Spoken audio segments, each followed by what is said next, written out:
बाळासाहेबांच्या तमाम शिवसैनिकांना तुमच्या ह्या अनिश गाढवेचा, बाळासाहेबांच्या लहानशी शिवसैनिकाचा आणि शिवसेनेच्या प्रवक्त्याचा मानाचा जय महाराष्ट्र. शिवसैनिकांनो, आज पुढारी न्यूजवर ज्यावेळेस मी लाईव्ह होतो त्यावेळेस भारतीय जनता पक्षाचे प्रवक्ते, शिंदे टोळीचे प्रवक्ते राजू वाघमारे, ज्यांच्या अंगामध्ये नवं हिंदुत्व आलेलं आहे. काल परवापर्यंत काँग्रेसमध्ये असलेले हे राजू वाघमारे, शिवराय कुलकर्णी, भारतीय जनता पक्षाचे प्रवक्ते, यांचा चांगलाच समाचार घेतला, पुढारी न्यूजवर घेतला आणि विषय होता शंकराचार्यांची मातोश्रीवर. ज्यावेळेस शंकराचार्य आले त्यावेळेस ह्यांच्या म्हणण्याप्रमाणे हा सारा एक स्टंट होता. मग अशा मुद्द्यांना, ज्या धर्माच्या मुद्द्यांना ह्यांनी राजकीय स्वरूप द्यायचा प्रयत्न केला, ह्यांना धुणं तर क्रमप्राप्त झालंच आणि शिवसेना म्हणून आम्ही त्यांना चांगलंच धुणार. तुम्ही एकदा हा व्हिडिओ पहा, मी सबंध व्हिडिओ तुम्हाला दाखवतो जो पुढारी न्यूजवरचा आहे. त्यानंतर या पुढारी न्यूजच्या व्हिडिओमध्ये काही विचारल्या गेलेल्या प्रश्नांना मला तितकासा वेळ मिळाला नाही त्यांच्याकडनं, नाही त्या प्रश्नांची जागेवर उत्तरे दिली असती. या व्हिडिओ नंतर मी त्यांच्या उर्वरित प्रश्नांची उत्तरे दिलेली आहेत. तुम्ही एकदा हा व्हिडिओ पहा. यामध्ये राजू वाघमारेचं किंवा ह्यांच्या लाळ घोटे, मी यांना लाळ घोटे हा शब्द वापरतो, शिवराय कुलकर्णीचं वक्तव्य पहा. कशा प्रकारे गोहत्या वगैरे वगैरे मला क्रॉस क्वेश्चन विचारणारे, किंवा राजू वाघमारे जो मला पालघरच्या साधू हत्याकांडांवरून बोलणार होता, त्यांना मी कशा प्रकारे पुढे माझ्या विश्लेषणामध्ये उत्तर दिले, नक्की ऐका.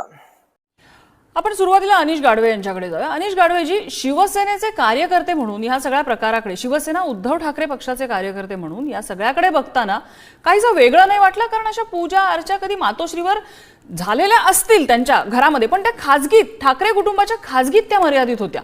अशा प्रकारे माध्यमांसमोर असं मोठं चित्र दिसणं हे खरं तर नवं आहे. माझा आवाज तुम्हा सर्वांपर्यंत पोहोचतोय याची खात्री द्या. बोला, तुमचा आवाज पोहोचतोय, सलग बोला. ओके.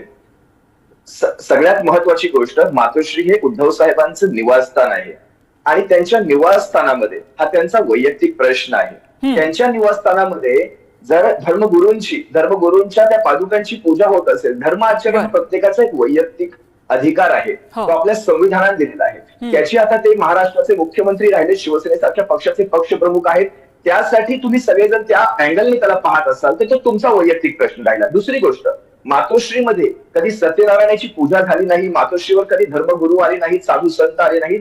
हे तुमच्या, मला वाटतं तुमच्या ऐकिवात कधी आलं नसेल, पण आम्ही शिवसेनेचे कार्यकर्ते आणि शिवसेनेचा प्रवक्ता म्हणून सांगतो, अशा अनेक गोष्टी मातोश्रीवर होत असतात. मातोश्रीवर कायम साधू संतांची रेलचेल राहिलेली आहे. काल ज्यावेळेस तुम्ही पाहिलं असाल, शंकराचार्यजी महाराज ज्यावेळेस मातोश्रीवर आले, त्या बऱ्याचशा मीडियानी असं देखील दाखवायचा प्रयत्न केला की मातोश्रीवर भेट घेण्यासाठी आले. ते शंकराचार्य आहेत, ते काही कोणी राजकीय नेते नव्हे, ते कोणी कुठल्या पक्षाचे कार्यकर्ते नव्हे, कुठल्या पक्षाचे अध्यक्ष नव्हे, जे उद्धव साहेबांना भेटण्यासाठी आले. उद्धव साहेबांनी त्यांना मनोभावे त्यांना याचना केली की तुम्ही मातोश्रीवर ज्यावेळेस याल त्यावेळेस ज्यावेळेस आपल्या गुरूंची, आपल्या गुरु हे कोणी असू शकतात, तुमचे शिक्षक असू शकतात, तुमचे वडीलधारी असू शकतात, तुमचे गुरु असू शकतात, जे तुम्ही धर्माच्या बाबतीत म्हणू शकता, त्यांच्या पादुकांचं पूजन करणं हे हिंदू धर्मात सर्वश्रेष्ठ मानलं गेलेलं आहे. आणि तेच उद्धव साहेबांनी सहकुटुंब सहपरिवार केलं आहे. त्याच्यासाठी काही असं वेगळं मानून घेण्याची गरज नाही. हा काही कुठला राजकीय विषय नाही, पहिली गोष्ट. बर, आपल्यासोबत शिवराय कुलकर्णी आहेत भाजपचे. शिवराय कुलकर्णीजी, जसं आता गाढवेजी आपल्याला सांगतायत की हा त्यांचा वैयक्तिक प्रश्न आहे, मग त्याच्यावर एवढं राजकारण का केलं जात आहे? अविमुक्तेश्वरानंदजी त्यांच्या घरी गेले हा खरोखर वैयक्तिक प्रश्न आहे आणि ते जाऊ शकतात त्यांच्या घरी, आणि त्यांनी पाद्यपूजा केली तर ती शंकराचार्यांच्या गादीची पूजा आहे, ती देखील त्यांनी केली पाहिजे. ती केली, याच्यावर कोणाला आक्षेप असल्याचं काहीच करायचं. चर्चा या विषयाची नाही, चर्चा या विषयाची आहे की तिथे गेल्यानंतर अविमुक्तेश्वरानंद जे बोलले, अविमुक्तेश्वरानंद तिथे जाऊन राजकारण बोलले, महाराष्ट्राचं राजकारण बोलले, आणि अविमुक्तेश्वरानंदांनी पावती देण्याचा प्रयत्न केला की जे उद्धव ठाकरे ते निर्मळ आहेत, त्यांचं काही, आणि त्यांच्यासोबत विश्वासघात झाला आहे आणि तो विश्वासघात केल्यामुळे त्यांना आता पुन्हा मुख्यमंत्री पदावर आरूढ केलं गेलं पाहिजे. ही जी टिप्पणी तिथे गेल्यानंतर अविमुक्तेश्वरानंदजींनी केली, तेव्हा या भेटीमागचं रहस्य सगळ्यांना कळलं की ही भेट काही शंकराचार्यांची पाद्यपूजेसाठी नव्हती.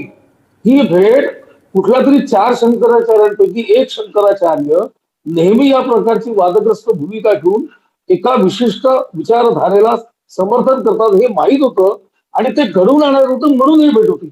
त्याच्यामुळे त्याच्यावर जे काही चर्चा झाली किंवा त्याच्यावर जे काही आरोप प्रत्यारोप होत आहेत ते आरोप प्रत्यारोप पाद्यपूजेसाठी नाही आहेत. पाद्यपूजा ज्याला त्याला करण्याचा अधिकार आहे, पण त्या पाद्यपूजेच्या मागे जे राजकारण घडलं होतं, आता शिवसेनेच्या प्रवक्त्यांनी सांगितलं की याचना केली. उद्धव ठाकरेंनी त्यांना याचना केली की गुरुने आपल्या घरी यावं. तर उद्धव ठाकरेंना याचना करावी लागते की विमुक्तेश्वरानंदांनी आपल्या घरी यावं. याचना केल्यानंतर ते आले. मग याचनेचं फळ त्यांना काय मिळालं? तर याचनेचं फळ त्यांना हे मिळालं की एक शंकराचार्य, ज्यांना महाराष्ट्र माहित नाही, महाराष्ट्राचं राजकारण माहित नाही, महाराष्ट्राच्या राजकारणामध्ये काय घडलं माहित नाही, त्यांनी सरळ सरळ प्रमाणपत्र दिलं की विश्वासघात उद्धव ठाकरेंसोबत झालाय. आता उद्धव ठाकरेंनी किती शिवसैनिकांशी विश्वासघात केला हे अविमुक्तेश्वरांना माहित नाही की शिवसेनेचा मुख्यमंत्री हा शब्द वडिलांना दिला होता. शिवसैनिक मुख्यमंत्री म्हणून हा शब्द वडिलांना दिला होता. त्या नावाखाली या राज्यातल्या लाखो शिवसैनिकांना बाजूला ठेवून स्वतः सत्ता कशी हस्तगत केली याला विश्वासघात म्हणतात की नाही म्हणते अविमुक्तेश्वरानंदांना माहित नसावं कदाचित. त्याच्यानंतर ज्यांच्या नेतृत्वामध्ये आपण निवडणूक लढलो त्यांना मुख्यमंत्री पदावरून बाजूला करून हे मुख्यमंत्रीपद मला पाहिजे म्हणून विचारधाराची तडजोड करणे हा विश्वासघात आहे की नाही हे अविमुक्तेश्वरानंदांना माहित नसेल. आणि म्हणून ते जे बोलले, ते जे प्रमाणपत्र देऊन गेले, त्या प्रमाणपत्रावरही चर्चा, ही चर्चा पाद्यपूजेवर नाही. ही याचना यासाठी होती हे महाराष्ट्राने बघितलेला. बर अनिश गाडवेंना काय मुद्दा मांडायचा? अनिशजी बोला. भारतीय जनता पक्षाच्या प्रवक्त्यांनी याचना ह्या शब्दाचा अर्थ वेगळा घेतला. याचना या शब्दाचा मराठीत समानार्थी होतो विनंती. आपण आपल्या गुरुजनांना, आपल्या गुरूंना विनंती करत असतो, त्यांना आदेश देत नसतो. हे लक्षात घ्या. याचनेचा अर्थ हा तसा घ्यायचा असतो. तुम्ही त्यांना विनंती केली की तुम्ही आमच्या घरी यावं. विनंतीचा अर्थ तुम्ही लक्षात घ्या. दुसरी गोष्ट, आता राहिला मुद्दा वोट जिहादचा. तर वोट जिहाद हा मुद्दा तुम्ही काढलात म्हणून बरं, हा राजकीय मुद्दा नव्हता, पण ठीक आहे. आता याच्यात राजकारण आणलंय, भाजपाला पोटदुखी झाली, हे सगळं पाहून कुणीही याच्यावर राजकीय स्टेटमेंट केले नव्हते शिवसेनेकडनं. पण आता भारतीय जनता पक्ष याचं राजकारण जर करू पाहत असेल तर लक्षात घ्या, तुम्ही तुमच्या किरीट सोमय्यांनी म्हणजे भारतीय जनता पक्षाच्या मुंबादेवीच्या 1 नंबर वॉर्ड, 36 नंबर वॉर्ड, त्याच्यानंतर 119 नंबर वॉर्डचे आकडे जाहीर केले होते ट्विटरवर, एक्स अकाउंटवर. त्याच्यामध्ये 1 मत यामिनी जाधवांना, 4 मतं, कुठे 6 मतं. त्या याद्या जर तुम्ही खोलून पाहिल्यात तर हिंदूंची लोकसंख्या तिथे 400, 450 म्हणजे 800-900च्या मतदारसंघांपैकी 300, 350 अशी हिंदू लोकसंख्या आहे त्याच्यामध्ये. तुम्ही नावं पाहिलीत तर मग तिथे तुम्हाला 1चं मतदान का होतं? तिथे तुम्हाला 4 मतं का पडतात? तुम्हाला हिंदूंनी देखील माकारलं. लक्षात घ्या, मुंबादेवीच्या मंदिरातल्या पुजाऱ्यांनी जर तुम्हाला मतदान केलं असतं तरी तुम्हाला 1 नसेल 2 मतं पडली असती. पण त्या पुजाऱ्याने सुद्धा तुम्हाला नाकारलं असेल. तुम्हाला भारतातलं सोडून त्यांनी महाराष्ट्राविषयीच म्हणतो, महाराष्ट्रातल्या जनतेने नाकारलं हे लक्षात घ्या. राहिला प्रश्न वोट जिहादचा. आता काल परवा झालेल्या विधान परिषदेच्या निवडणुकीमध्ये तुम्हाला हसन मुश्रीफांचं मत चालतं, तुम्हाला नवाब मलिकांचं मत चालतं, तुम्हाला झिशान सिद्दीकीचं मत चालतं, तुम्हाला अब्दुल सत्तारांचं मत चालतं, तुम्हाला MIM ची मतं चालतात, तुम्हाला सपाची मतं चालतात. मग हा कुठला जिहाद आहे? या सगळ्यांवर बोला. बघा, लक्षात घ्या, शंकराचार्यांवर त्यांनी काय बोलावं काय नाही बोलावं हे आपल्या हातात नाही. ते धर्माचे सर्वोच्च आहेत. हिंदू धर्माच्या 4 पीठांपैकी 4 पीठातल्या एका पीठाचे ते सर्वोच्च आहेत आणि शंकराचार्य पद हे त्यांच्या मागे आहे. शंकराचार्यांपेक्षा तुम्ही आम्ही मोठे नव्हे, ते लक्षात घ्या. तुम्ही आम्ही म्हणजे मी मीडियाला म्हणत नाहीये, मी या राजकीय नेत्यांना सांगतोय. मीडियाने त्याचा गैरअर्थ घेऊ नये. दुसरी गोष्ट, शंकराचार्यांनी हे देखील स्पष्ट केलं की विश्वासघात हे गोघातापेक्षा सर्वोच्च मानलं गेलंय धर्मग्रंथांमध्ये. हा त्यांच्या बोलण्यातला रेफरन्स मी देतोय. गोघात आणि गोघात याचा अर्थ गोहत्येच्याही वरती विश्वासघाताला महत्व दिलं गेलेलं आहे. विश्वासघात हा पाप पुण्यामध्ये येतो आणि पाप पुण्य हा धर्मामध्ये येतो आणि धर्मावर बोलण्याचा धर्माचार्यांना स्पष्ट अधिकार आहे आणि शंकराचार्य त्याच्यावर बोलू शकतात. आज विश्वासघात शिवसेनेच्या बाबतीत झालाय. मला फक्त 2 मिनिटं द्या. शिवसेनेचा विश्वासघात दोन वेळा झालेला आहे. एकदा त्या बंद दाराआड ज्यावेळेस शब्द दिला होता त्याचे व्हिडिओ आम्ही कित्येक वेळा प्रसारित केलेले की बाहेर येऊन ज्यावेळेस मातोश्रीवर उद्धव साहेबांनी सांगितलं मी समानचा शब्द घेतलाय, तुम्हा सर्वांना मंजूर आहे शिवसैनिकांना, त्यावेळेस बाहेर तुम्ही पाहिला असाल सर्वच्या सर्व शिवसैनिक हो म्हणतात. असे अनेक व्हिडिओ तुम्हाला मिळतील. त्यानंतर स्वतः देवेंद्र फडणवीसांनी एक मीटिंग घेतली होती, एक पत्रकार परिषद. त्यात स्वतः अमित शहा बसले होते, उद्धव साहेब बसले होते. आम्ही सर्व गोष्टीत समसमानता, पद आणि सगळ्या सत्तांमध्ये समसमानता आणणार आहे. मग याचा अर्थ काय झाला? हा ठीक आहे. आपल्यासोबत डॉक्टर राजू वाघमारे आलेले आहेत, आपण त्यांना विचारूया. डॉक्टर राजू वाघमारे, आता शिवसेना उद्धव ठाकरे पक्षाचे प्रवक्ते म्हणतात की उद्धव ठाकरेंचा 2 वेळा विश्वासघात झालाय. एकदा बंद दाराआड त्यांना दिलेल्या वचनांची पूर्तता नंतर सत्तेच्या आकडेवारी आल्यानंतर मिळाली नव्हती, त्यामुळे उद्धव ठाकरेंना वेगळा निर्णय घ्यावा लागलेला होता. आणि दुसरी गोष्ट म्हणजे आता त्यांचा पक्ष फोडून एक मोठी संख्या त्यांच्यापासून दूर केली जाते आणि त्यांना सत्तेतून खेचलं जातं. हा दुसरा विश्वासघात. डॉक्टर राजू वाघमारे, असे विश्वासघात झालेले आहेत, त्यामुळे उद्धव ठाकरेंच्या बाबत जर सहानुभूती शंकराचार्यांना असेल तर चुकलं काय? त्यांनी जर तिथे धर्माचा उल्लेख केला तर चुकलं काय? सगळ्यात पहिली गोष्ट की शंकराचार्य स्वतः म्हणाले की हिंदू कधीच विश्वासघात करत नाही. सगळ्यात पहिला विश्वासघात लाखो शिवसैनिकांचा आणि लाखो हिंदूंचा ज्यांनी उद्धव ठाकरेंवर विश्वास टाकलेला त्यांचा विश्वासघात सर्वप्रथम उद्धव ठाकरेंनी केला. त्यांनी युती तोडली आणि काँग्रेस आणि राष्ट्रवादी बरोबर गेले महाविकास आघाडीत. मग तो विश्वासघात सर्वप्रथम उद्धव ठाकरेंनी केला. दुसरा विश्वासघात त्यांनी स्पष्ट सांगितलेलं की आदरणीय एकनाथरावजी शिंदेंना मी मुख्यमंत्री बनवणार, शिवसैनिकाला मुख्यमंत्री बनवणार. त्यांचा विश्वासघात करून स्वतः मुख्यमंत्री झाले. हा विश्वासघात नव्हे का? त्यांनी त्यांचे आमदार, त्यांचे खासदार त्यांना सांगितलं तुम्हाला निवडणुकीसाठी आम्ही निधी देऊ, तुमच्या मतदारसंघात काम करा. त्यांचे निधी दिले नाहीत. हा त्यांचा केलेला विश्वासघात नाही का? त्याच्यामुळे शंकराचार्य बरोबर म्हणाले की हिंदू कधी विश्वासघात करत नाही. त्या मताला अनुसरून सगळ्यात पहिल्यांदा विश्वासघात जर कोणी केला असेल तर तो उद्धव ठाकरे आणि त्यांच्या पक्षाने केला, उभाटाने केला. त्याच्यामुळे शंकराचार्यांच्या म्हणण्याप्रमाणे ते हिंदू असूच शकत नाहीत. ते कसे काय हिंदू असणार? हा सगळ्यात पहिला प्रश्न आहे. दुसरा प्रश्न असा की शंकराचार्यांना आदरपूर्वक सन्मान आम्ही देतो, पण शंकराचार्यांना निमंत्रण देऊन आपल्या घरात बोलवायचं, त्यांना महाराष्ट्राच्या राजकारणाबद्दलचे प्रश्न उपस्थित करून त्यांच्या तोंडामध्ये ते शब्द द्यायचे, त्यांना राजकारणाच्या दलदलीमध्ये उतरवण्याचं पाप जर कोणी केलं असेल तर ते आदरणीय उद्धव ठाकरेंनी केलं. आणि मग शंकराचार्यांच्या तोंडातून वदवून घ्यायचं की यांचा विश्वासघात झाला, यांच्यावर जनतेच्या मनात यांच्याबद्दल सहानुभूती राहिलीच नाही. म्हणजे डॉक्टर राजू वाघमारे तुम्ही म्हणताय की जे शंकराचार्य बोलले ते उद्धव ठाकरेंनी त्यांना फीड केलेलं नॅरेटिव्ह आहे असं म्हणताय तुम्ही? शंकराचार्यांना निमंत्रण कोणी दिलं? शंकराचार्य स्वतः आले नाहीत. एका बाजूला संजय राऊत सांगतात की शंकराचार्य स्वतःहून आले, दुसऱ्या बाजूला सामना पेपर नम्रताजी आजचा वाचा, त्याच्यामध्ये शंकराचार्य सांगतात की मला निमंत्रण दिलं म्हणून मी आलो. मग निमंत्रण दिल्यावर हिंदू धर्माची पूजा, हिंदू धर्माचे आशीर्वाद हे सगळं घ्यायचं सोडलंय आणि महाराष्ट्राच्या राजकारणाचा शंकराचार्यांना काय संबंध आहे? ठीक आहे. मला माहिती आहे अनिश गाडवे यांना मुद्दा मांडायचा. मी शिवराज कुलकर्णी यांची थोडक्यात कॉमेंट घेते आणि मग तुमच्याकडे येते. दोघांनाही तुम्ही एकत्र उत्तर द्या. शिवराज कुलकर्णी. आता अवी मुक्तेश्वरानंद जेव्हा इथे आले होते, जर वर्तमानामध्ये तुम्ही बघाल तर अवी मुक्तेश्वरानंदांनी एक नवं आंदोलन सुरू केलेलं आहे. ते नवं आंदोलन आहे गोहत्या विरोधातलं, की कुठेही गायीची हत्या होता कामा नये. जर उद्धव ठाकरेंना आणि उद्धव ठाकरेंच्या शिवसेना गटाला जर आपलं हिंदुत्व दाखवायचं आहे पुन्हा एकदा, तर काल अवी मुक्तेश्वरानंदांच्या समोर गोहत्या बंद करण्यासाठी शिवसेना पूर्णपणे आपल्या मित्र पक्षांसह उभी राहील हे त्यांनी जाहीर करायला पाहिजे आणि आपल्या मित्र पक्षांनाही त्याची कबुली द्यायला पाहिजे. अवी मुक्तेश्वरानंद जर त्यांना फक्त राजकीय वाक्यांसाठी वापरून घ्यायचे असतील, जसं राहुल गांधी बोलले संसदेमध्ये की हिंदू हिंसक आहेत, त्यानंतर अवी मुक्तेश्वरानंदांचं स्टेटमेंट काँग्रेसनी वापरलं. जर तुम्हाला अवी मुक्तेश्वरानंद स्वीकारायचे तर सिलेक्टिव्ह का स्वीकारता? शंकराचार्यांवर जर एवढं प्रेम काँग्रेसचं आहे, एवढं प्रेम शिवसेनेचं आहे, उद्धव ठाकरेंचं आहे, तर उद्धव ठाकरेंनी काँग्रेसनी अवी मुक्तेश्वरानंदांची गोहत्या बंदीची घोषणा स्वीकारली पाहिजे.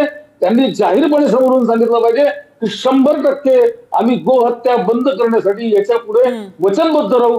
हे सांगण्याचं धाडस का करत नाही सेना आणि काँग्रेस? त्यांनी सिलेक्टिव्हली अवी मुक्तेश्वरानंद वापरू नये. जेव्हा जेव्हा राजकीय हल्ला करण्यासाठी अवी मुक्तेश्वरानंदांना वापरायचा आहे तेव्हा ते वापरतात. मग त्यांचं पूर्ण मिशन वापरा ना. तुम्ही म्हणता ना की हे व्होट जिहाद झालेला नाही आणि तुम्ही हिंदुत्वावर कायम आहात. तर आता या काँग्रेसनी, राहुल गांधींच्या पक्षाने आणि उद्धव ठाकरेंनी एकत्रितपणे गोहत्या बंदीचं वचन महाराष्ट्राला आणि देशाला दिलं पाहिजे. बर, ठीक आहे. अनिश गाडवेजी. भारतीय जनता पक्षाच्या प्रवक्त्यांनी माझ्या प्रश्नाचं उत्तर दिलं नाही. नवाब मलिकांचं मत चाललं, मुश्रीफांचं मत चाललं, सत्तारांचं मत चाललं, सपाची MIMची मतं चालली, झिशान सिद्दीकीचं मत चाललं. तो तुमचा वोट जिहाद नसतो. ते तुमचं राजकारण असतं, तुमचा आमदार निवडून आणायचा असतो. शिवसेनेला मतदान पडतं याच्यावर ह्यांची पोटदुखी आहे, त्याच्यावरही मी तुम्हाला सिद्ध करून दाखवलं. तुम्ही ज्या तुमच्या किरीट सोमय्यांनी, खरं तर त्यांना कुठलाही बोलायचा अधिकार नाही किरीट सोमय्यांना, पण त्यांनी केलं ना. मग तुम्हाला मलबार हिल मध्ये कुणाची मतं पडतात, तुम्हाला घाटकोपर पूर्वेत कुणाची मतं पडतात, तुम्हाला मुलुंड पूर्वेत कुणाची, पश्चिमेत कुणाची मतं पडतात, या विषयात जाऊ नका. आणि शंकराचार्यांना अविमुक्तेश्वरानंद म्हणण्याइतपत तुम्ही मोठे नाही आहात. त्यांना शंकराचार्य अविमुक्तेश्वरानंद म्हणाल, महाराज म्हणाल तर ठीक आहे. एकेरी नाव घेऊ नये. कमीत कमी आपण स्वतःला हिंदुत्ववादी म्हणवता, हिंदुत्ववादी पक्षाचे कार्यकर्ते, ह्याला म्हणतो आम्ही भक्त. अंधभक्ती आम्ही याला म्हणतो, या गुणाला आम्ही भक्त म्हणतो. आम्ही व्यक्तीला अंधभक्ती म्हणत नाही.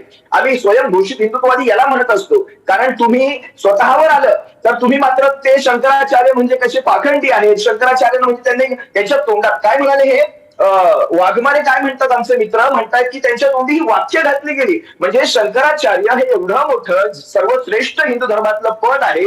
कदाचित त्यांना धर्मग्रंथांचा अभ्यास किती असेल मला माहित नाही, पण ते सर्वात सर्वोच्च पद आहे. त्या व्यक्तीच्या तोंडी अशी वाक्य घालणं म्हणजे तुमच्या आमच्यासारख्या येडेगबाळ्यांचं काम आहे का? त्यांना त्यांची स्वतःची काही जी भूमिका असेल, त्यांना धर्माच्या प्रसारासाठी, प्रचारासाठी, धर्मवाढीसाठी, धर्म रक्षणासाठी शंकराचार्य हे पद तयार केले गेलेलं आहे. या गोष्टींवर काहीतरी आपण विचार करणार आहोत का? मगाशी मी तुम्हाला काही उदाहरणं, आणखी तुम्हाला काही उदाहरणं देतो. हे स्वतःला हिंदुत्ववादी सरकार म्हणून बसवणारे चंद्राबाबूंच्या भूमिका काय आहे त्यांच्याविषयी जर डिटेलमध्ये गेलं ना तर तुम्हाला त्याच्यावर बोलण्यात जाईल. मेहबूबा मुफ्तींच्या भूमिका काय होत्या, त्यानंतर नितीश कुमारांच्या भूमिका काय आहेत, त्या सर्व तुम्ही पहा. या कुठल्या हिंदुत्ववादाच्या भूमिका आहेत. आणि राहिला प्रश्न वाघमारे साहेब तुमच्याकडे नवं हिंदुत्व आलेलं आहे. तुमचं कालपर्वाचं हिंदुत्व आहे शिवसेना त्या शिंदे गटामध्ये आल्यानंतर तुमचं कालपर्वाचं हिंदुत्व आहे. त्याच्या आधीपासून आम्ही शिवसेनेमध्ये आहोत, तुम्ही काँग्रेसमध्ये होतात. आता मला सांगा, काँग्रेसचं हिंदुत्व ह्यांनी घेतलं, वाघमारेंनी म्हणजे पवित्र झाले. अशोक चव्हाणांनी घेतलं म्हणजे अशोक चव्हाण पवित्र झाले.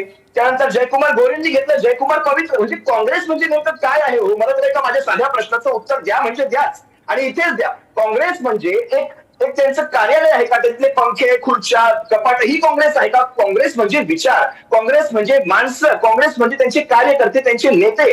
ते नेते तुम्हाला चालतात, त्यांना तुम्ही खासदार बनवता. मिलिंद देवरांना खासदार बनवता, अशोक चव्हाणांना खासदार बनवता. मग तो काँग्रेस तुम्ही मोठा करत नाही. पण काँग्रेस विचारूया आपण, तुमचा प्रश्न विचारूया. डॉक्टर राजू वाघमारेंना विचारूया आपण थेट. डॉक्टर राजू वाघमारे, उत्तर द्या यावर. नम्रता, मला जरा वेळ दे बोलायला, मला कमी वेळ दिला आपण. बोला बोला. सगळ्यात पहिली गोष्ट, उभाटाचे जे प्रवक्ते आहेत त्यांना विचारा की हिंदुत्व आणि हिंदू धर्म याच्याबद्दल आपल्याला काय माहिती आहे, आपण कसे उत्तर देताय. अहो, आम्ही सन्मानपूर्वक शंकराचार्यांचा आदर करतो. पूर्णपणे हिंदू धर्मातले सगळ्यात सर्वोच्च पद त्यांच्याकडे आहे. आम्हाला पण वाईट वाटतं की ज्यावेळी शंकराचार्यांसारखे श्रेष्ठ पदावर बसलेली व्यक्ती महाराष्ट्राच्या क्षुल्लक राजकारणाच्या दलदलीमध्ये उतरली जाते आणि त्याच्याबद्दल विधानं करू शकते. मग जो पालघरचा जो प्रश्न झाला, साधू संतांवर त्यांचा जो खून झाला, त्याबद्दल शंकराचार्यांनी का प्रश्न विचारले नाहीत उद्धवजींना? कारण त्यावेळी उद्धवजी मुख्यमंत्री होते, विचारायला पाहिजे होतं ना.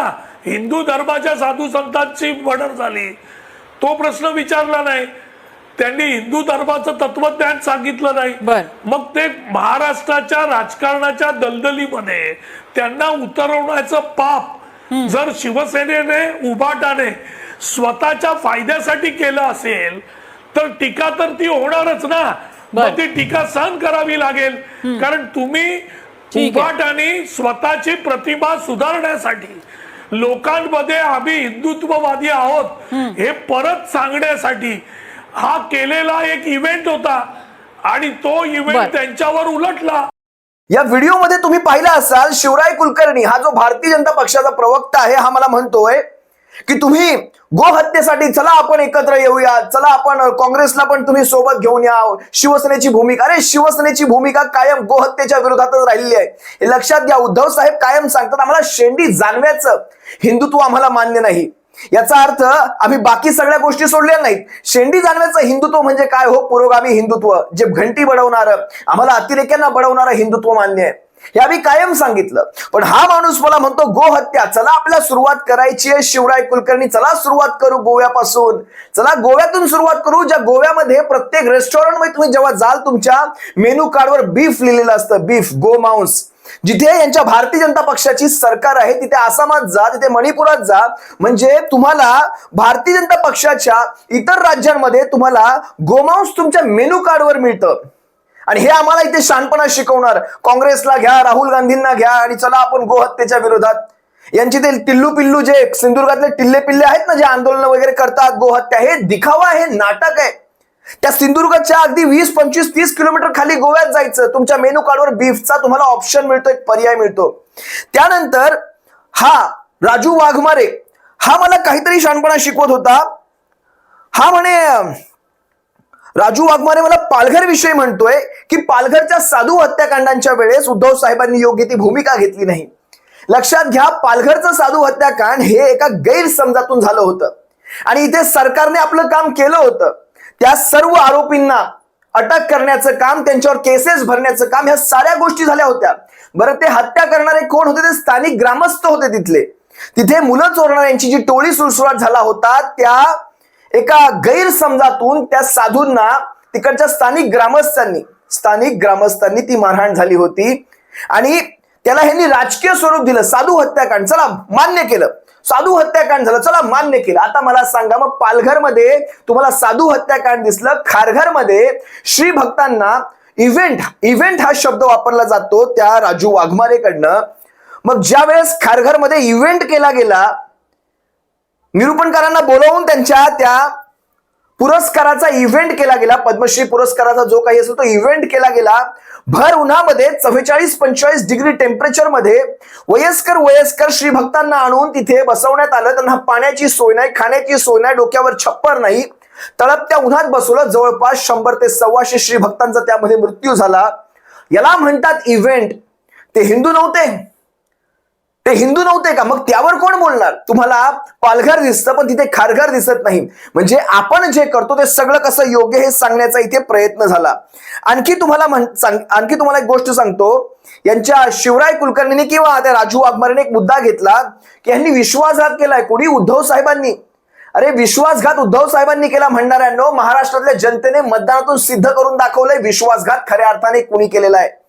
तुम्हाला 23 वरून 9 वर आणून ठेवलं तेव्हाच कळालं. महाराष्ट्र जनतेने तुम्हाला सांगितलंय आणि इशारा दिलाय, विधानसभेला तुम्हाला कुठवर आणून ठेवतील हे पहा.